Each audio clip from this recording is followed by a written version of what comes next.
أيها الذين آمنوا اتقوا الله حق تقاته ولا تموتن إلا وأنتم مسلمون. يا أيها الناس اتقوا ربكم الذي خلقكم من نفس واحدة وخلق منها زوجها وبث منهما رجالا كثيرا ونساء واتقوا الله الذي تساءلون به والأرحام إن الله كان عليكم رقيبا. يا أيها الذين آمنوا اتقوا الله وقولوا قولا سديدا يصلح لكم أعمالكم ويغفر لكم ذنوبكم ومن يطع الله ورسوله فقد فاز فوزا عظيما. فإن আজকের এই দিন তাকওয়ার দিন, আজকের এই দিন ত্যাগের দিন, আজকের এই দিন আনুগত্যের দিন। আল্লাহ রাব্বুল আলামিন এই কুরবানির দিনকে এবং এই কুরবানিকে গুরুত্ব দিতে গিয়ে আল্লাহ রাব্বুল আলামিন সালাতের সাথে কুরবানি জিকির করে বলছেন ফাসাল্লি লিরাব্বিকা ওয়ানহার, তোমরা তোমাদের প্রতিপালক, তুমি তোমার প্রতিপালকের নামে সালাত আদায় করো এবং কুরবানি করো। আল্লাহ রাব্বুল আলামিন সালাতের সাথে কুরবানিকে জিকির করে দুটার গুরুত্ব বোঝাতে চাইছেন যে দুটি ইবাদত এবং আল্লাহ রাব্বুল আলামিনের নৈকট্য লাভের জন্য এই দুটির মাধ্যম বিশাল বড় মাধ্যম, যার দ্বারা আমরা আল্লাহ রাব্বুল আলামিনের নৈকট্য লাভ করতে পারি। বেয়াদুল ইসলাম, এই কুরবানি শুধু পশু জবাই করা নয়, এই কুরবানি হচ্ছে আমার আপনার তাকওয়ার সবচাইতে বড় মাধ্যম, তাকওয়া পরীক্ষার বড় মাধ্যম। আল্লাহ রাব্বুল আলামিন বলেছেন লা ইয়ানালুল্লাহু লুহুমুহা ওয়ালা দিমাউহা ওয়ালাকিন ইয়ানালুহু তাকওয়া মিনকুম।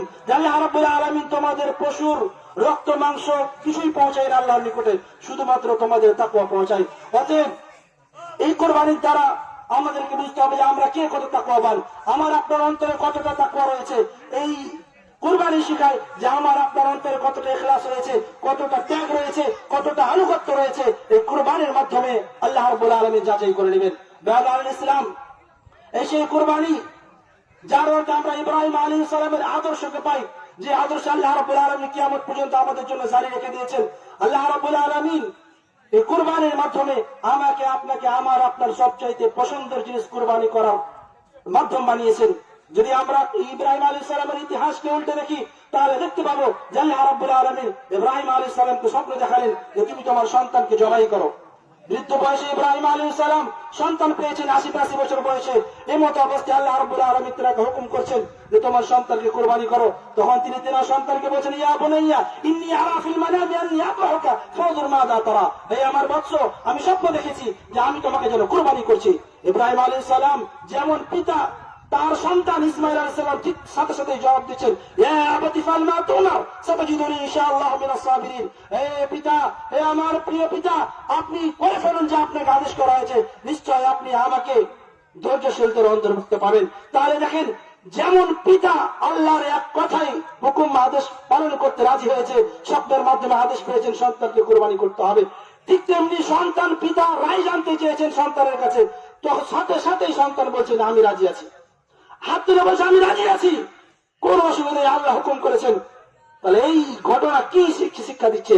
এই ঘটনা শিক্ষা দিচ্ছে যখনই আল্লাহ রাব্বুল আলামিন আমাকে আপনাকে আমার নিকটে যা চাইবেন সেটা আমার জান হতে পারে, আমার সন্তান হতে পারে, আমার মাল হতে পারে, সেটার জন্য প্রস্তুত থাকতে হবে। কিন্তু আমরা আজকে না হারাম ছাড়তে প্রস্তুত, না আমরা সুদ ছাড়তে প্রস্তুত, না হারাম সম্পর্ক ছাড়তে প্রস্তুত, না আমরা অন্যান্য যাবতীয় গুনাহ ছাড়তে প্রস্তুত, না আমরা সালাতের দিকে আসতে প্রস্তুত।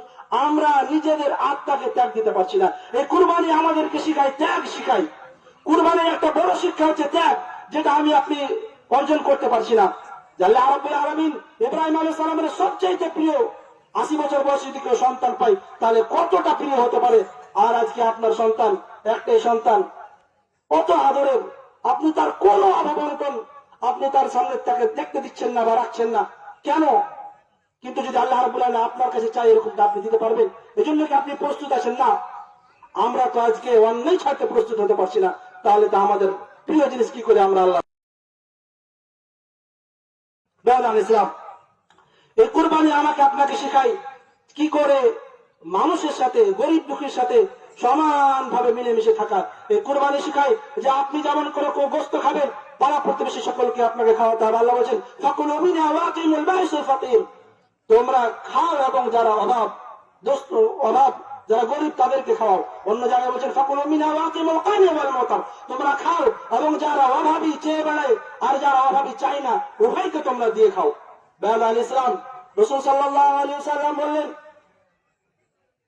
যে তোমাদের মধ্যে লা ইয়াকুল আহাদুন মিন লাহমি উযহিয়াতিহি ফাকা 3 আইয়াম, তোমাদের মধ্যে কেউ যাতে 3 দিনের বেশি কুরবানির মাংস না খায়। অন্য হাদিসে রাসূল সাল্লাল্লাহু আলাইহি ওয়াসাল্লাম বলেছেন যে মান যাহা মিনকুম ফালা ইয়াসবাহান্না বা'দা থালিথাতি ওয়া বাকিয়া ফি বাইতিহি মিনহু শাই, তোমাদের মধ্যে কেউ এমন ভাবে যে সকাল না করে 3 দিন পরে যে তার বাড়িতে মাংস রয়েছে।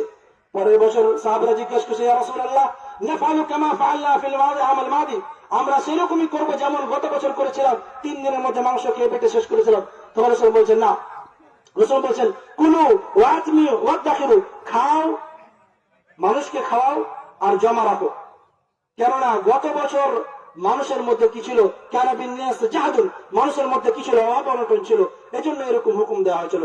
তাহলে এইবারে কিন্তু পরিস্থিতিটা ঠিক তেমনি একটু হয়ে গেছে যে এবছর বিগত বছরের তুলনায় মানুষ কুরবানি অনেক কম করবে, যা আমরা জানি যে কুরবানির জন্য গরু নিষেধ করা হয়েছে।